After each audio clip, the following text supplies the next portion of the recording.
দীর্ঘ ৩ বছর মাটি খুঁড়ে সুরং করে রাসূল সাল্লাল্লাহু আলাইহি ওয়াসাল্লামের কবর পর্যন্ত পৌঁছে গিয়েছিল দুজন ইয়াহুদি এবং আল্লাহর রাসূলের লাশ চুরি করার পূর্বে রাসূল সাল্লাল্লাহু আলাইহি ওয়াসাল্লাম তৎকালীন রাজাকে স্বপ্নে এসে বললেন, হে নুরুদ্দিন, আমাকে দুজন লাল চক্ষু বিশিষ্ট ব্যক্তি বিরক্ত করছে, এদের হাত থেকে আমাকে রক্ষা করো। প্রিয় দর্শক, হিজরির ৫৫৭ সালে ইয়াহুদিরা চক্রান্ত করে রাসূল সাল্লাল্লাহু আলাইহি ওয়াসাল্লামের লাশ চুরি করতে নিয়েছিল মদিনা থেকে। অতঃপর অলৌকিকভাবে তারা কিভাবে ধরা খেয়েছিল এবং তাদের কি পরিণতি হয়েছিল বিস্তারিত জানতে ভিডিওটি শেষ পর্যন্ত দেখুন। ৫৫৭ হিজরিতে তৎকালীন সুলতান নুরুদ্দিন জঙ্গি রহমতুল্লাহ আলাইহি তাহাজ্জুদ নামাজ পড়ে নামাজের বিছানায় ঘুমিয়ে পড়েছিলেন। এমত অবস্থায় হঠাৎ তিনি স্বপ্ন দেখলেন রাসূল সাল্লাল্লাহু আলাইহি ওয়াসাল্লাম তার ঘরে উপস্থিত এবং আল্লাহর রাসূল কোনো ভূমিকা ছাড়াই দুইজন নীল চক্ষু বিশিষ্ট লোকের দিকে ইঙ্গিত করে বললেন, ইয়া নুরুদ্দিন, এরা আমাকে বিরক্ত করছে, এই দুজনের থেকে আমাকে মুক্ত করো। এই ভয়াবহ স্বপ্ন দেখে নুরুদ্দিন জঙ্গি রহমতুল্লাহ আলাই অত্যন্ত ভীত সন্ত্রস্ত হয়ে ঘুম থেকে জাগ্রত হলেন এবং কিংকর্তব্য বিমূঢ় হয়ে গেলেন। ভাবলেন এটি হয়তো কোনো দুঃস্বপ্ন। তাৎক্ষণিক তার মাথায় বিভিন্ন প্রকার চিন্তা ঘুরপাক খেতে লাগলো। তিনি ভাবলেন, আল্লাহর রাসূল সাল্লাল্লাহু আলাইহি ওয়াসাল্লাম তো এখন কবরের জীবনে, তার সাথে অভিশপ্ত ইয়াহুদিরা এমন কি ষড়যন্ত্র করতে পারে?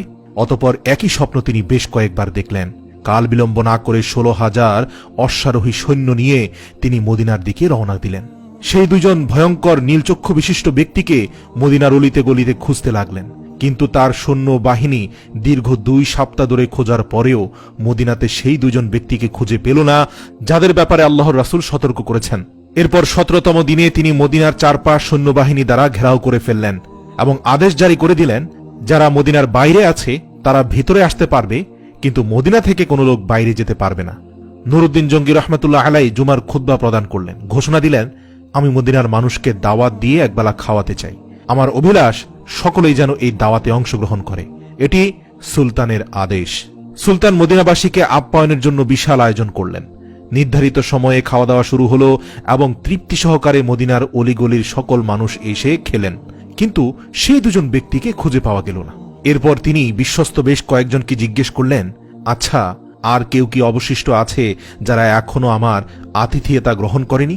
এই শুনে লক্ষাধিক জনতার মধ্যে এক ব্যক্তি হঠাৎ করে বলে উঠলেন, হুজুর, আমার জানা মতে সম্ভবত ২ জন লোক এখনো বাকি আছে যারা আল্লাহওয়ালা বুজুর্গ মানুষ।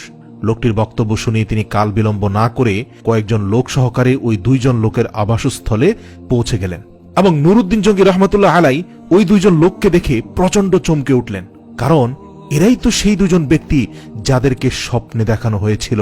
তিনি জিজ্ঞাসা করলেন, কে তোমরা? কোথা থেকে এসেছ? তোমরা সুলতানের দাওয়াতে কেন শরীক হলে না? লোক দুটো তাদের পরিচয় গোপন করে বলল, আমরা মুসাফির, হজের উদ্দেশ্যে এসেছিলাম, কিন্তু প্রিয় নবী সাল্লাল্লাহু আলাইহি ওয়াসাল্লামের প্রেমে আত্মহারা হয়ে আর ফিরে যেতে মন চাইল না, তাই বাকি জীবন রওজার পাশে কাটিয়ে দেওয়ার নিয়তে এখানে রয়ে গেছি। উপস্থিত জনগণ তাদের পক্ষ হয়ে বলল, হুজুর, এরা খুবই আল্লাহওয়ালা মানুষ, সারাদিন ইবাদত বন্দেগী করে।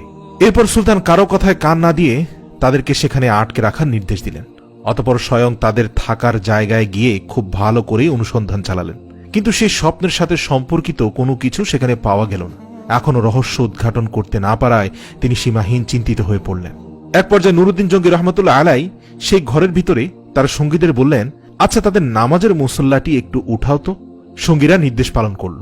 নামাজের মুসল্লাটি বিছানো ছিল একটি চাটাইয়ের উপর। সুলতান আবারও নির্দেশ দিলেন, চাটাইটিও সরিয়ে ফেল। তারপর চাটাই সরানোর পর দেখা গেল সেখানে বিশাল এক পাথর। সুলতানের নির্দেশে সেই পাথরটিও সরানো হলো। এবার পাওয়া গেল একটি বিশাল সুড়ঙ্গ পথ, যা ধীরে ধীরে নবীজির রওজা মোবারক পর্যন্ত মাটির নিচ দিয়ে পৌঁছে গেছে। এই দৃশ্য অবলোকন করা মাত্র নুরুদ্দিন জঙ্গি বিজলির ন্যায় চমকে উঠলেন।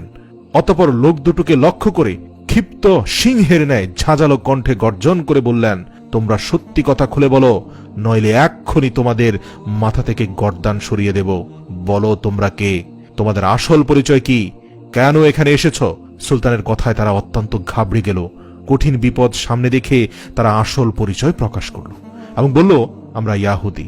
ইয়াহুদিদের আস্তানা মুসল শহর থেকে আমাদেরকে প্রশিক্ষণ দিয়ে এখানে পাঠানো হয়েছে, যাতে রাসূল সাল্লাল্লাহু আলাইহি ওয়াসাল্লামের লাশ চুরি করে নিয়ে যেতে পারি এবং তা যেন ইউরোপীয় ইয়াহুদিদের হাতে হস্তান্তর করি। এই কাজে সফল হলে তারা আমাদেরকে আরো ধন সম্পদ দিবে বলে প্রতিশ্রুতি দিয়েছে।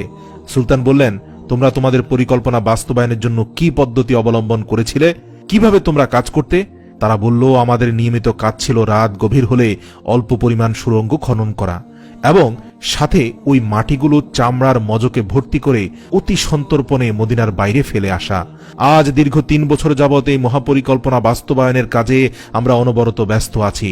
ঠিক যে সময় আমরা রওজা মোবারকের নিকট পৌঁছে গেলাম, মাটি খুঁড়তে খুঁড়তে আর একটু গেলেই রওজা মোবারকে পৌঁছে যাব, রাসূল সাল্লাল্লাহু আলাইহি সাল্লামের লাশ আমাদের হাতে চলে আসবে, ঠিক সে সময় ধরে আমাদের মনে হলো আকাশ যেন ভেঙে টুকরো টুকরো হয়ে যাচ্ছে, জমিন যেন প্রচণ্ড ভূমিকম্পে থরথর করে কাঁপছে। আমরা কোনোভাবে আর মাটি খুঁড়তে পারলাম না।